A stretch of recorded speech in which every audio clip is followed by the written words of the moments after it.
Buddha gives a very beautiful teaching on how one can pass through a very difficult period in life. So that is the teaching that we are going to see now. And being a Buddhist monk, time to time people approach me and say that I'm going through a lot of difficulties. Can you please teach me meditation? So now let's see what Buddha gives as instruction when people are going through a very difficult period. Because when Buddha gives an instruction, normally I find it so fruitful when I follow that instruction. So let's get into this teaching itself. What I have done for this is I have actually extracted a portion of a larger teaching, and this is a very beautiful verse which actually captures and actually gives you exactly what to do when you go through a difficult period. So that's what we are going to do now. So this verse starts like this. It says, and these are Buddha's own words. Okay, of course he spoke in Pali. This is translated in English. Buddha says that sorrowing and weeping doesn't do even a little bit of a good. When they know that you are sad, your enemies are happy. How beautifully and accurately Buddha says, isn't it? Sorrowing and weeping doesn't do even a little bit of a good. So a wise person reflects and says, oh, sorrowing and weeping is not going to do even a little bit of a good. And he so accurately and so beautifully puts it, when they know that you are sad, your enemies are happy.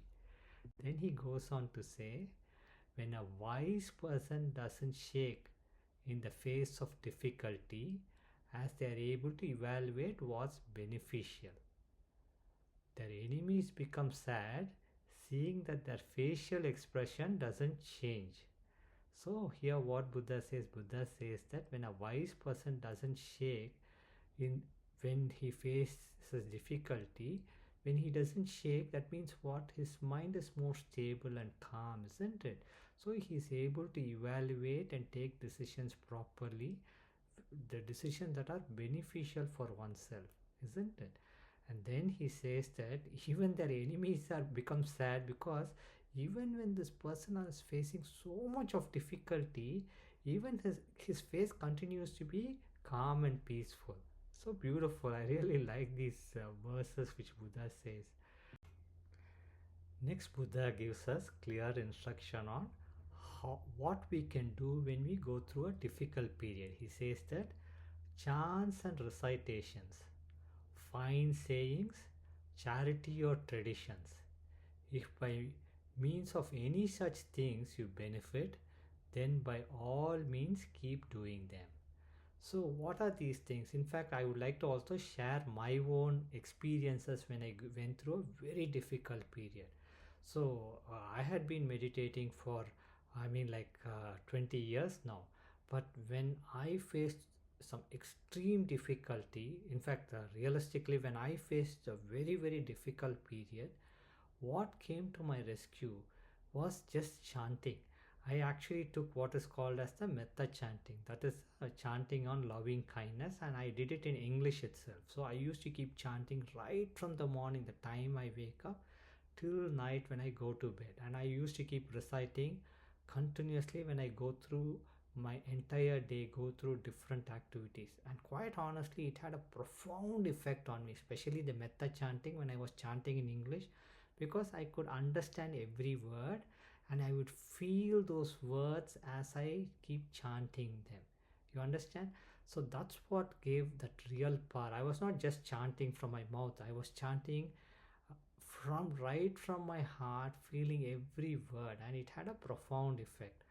So in fact, much later I saw this teaching and I could see how accurate the Buddha was in saying, when a person goes through a difficult period, chants and recitations are very powerful. That too he put it in the very beginning. What are recitations? Recitations in Buddha's time, there were no written things, right? So they would recite. So recitation means if you're someone who really likes Buddha and takes Buddha as your teacher, you can take some of the beautiful teachings that Buddha gave and you can read them, right? That is now today's way of recitation. What are fine sayings? Fine sayings are nice, beautiful sayings. Like we have the Dhammapada sayings, right, where beautiful verses of the Buddha is there.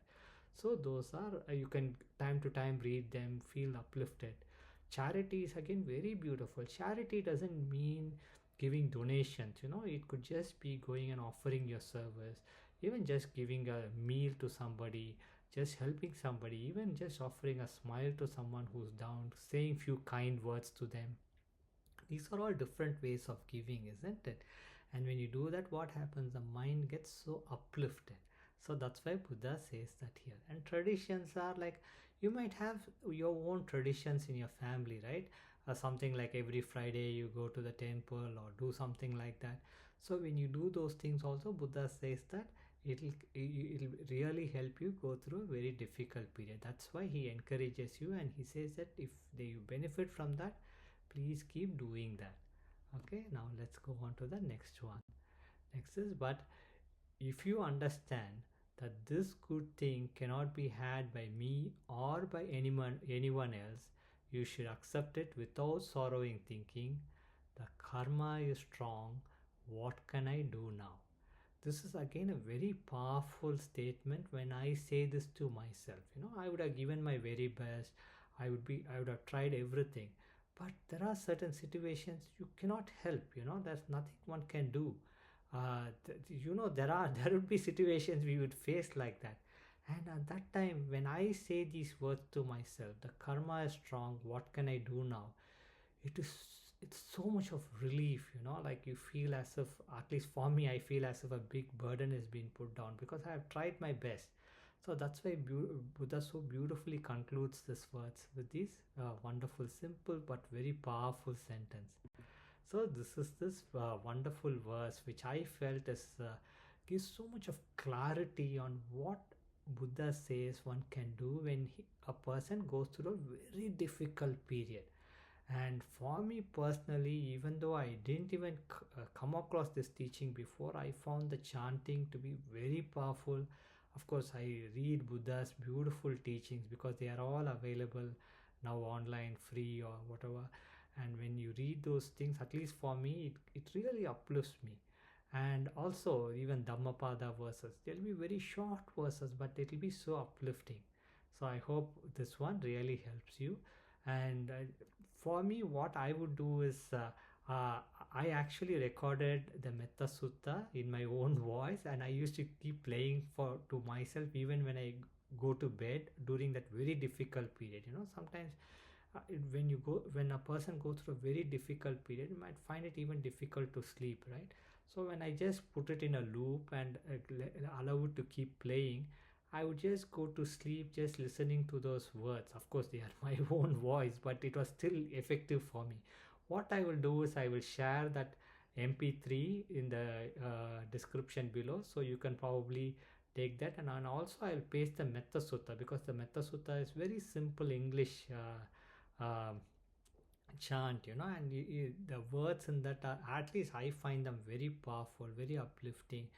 What it basically does, it reconditions the mind, isn't it? And it's a kind of a beautiful replacement, instead of thinking about all those things, sorrowing, lamenting, weeping. When the chant person keeps doing it, it completely changes the very psyche of the person. I hope all this will be helpful for you too. So happy to share Buddha's teaching with you.